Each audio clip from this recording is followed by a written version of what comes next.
Selamat kembali guys, kita unbox Blockcase Kamen Rider Starlight Volume 3. Dua lagi kotak, let's go with nombor 9 lah kan. Antara Axle ataupun Hard Boiler, which one yang kita boleh dapat ni? Tengok beratnya ialah 47.5 gram. Dua bag seperti biasa. Dan kita tengok, aku rasa dapat Axle, tapi itulah.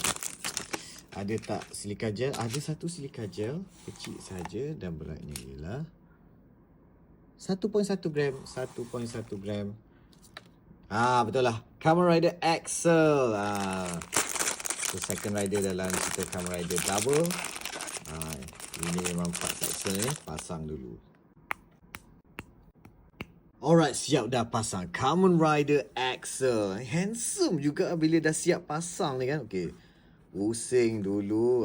Technically dia kan motor lah kan. So look at dia punya parts tu. Body dia tu memang ada motornya, nampak ni. Kat belakang ni kan. Pelik kan.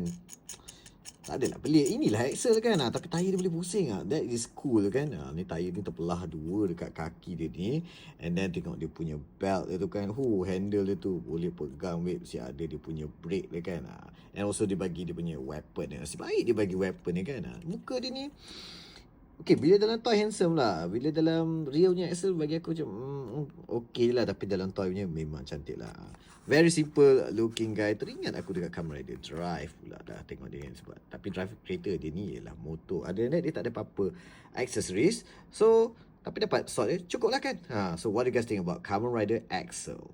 Alright, so Axle di sini 8 kotak dah dibuka. Satu lagi last mesti Hard Boiler. Buka dalam next video.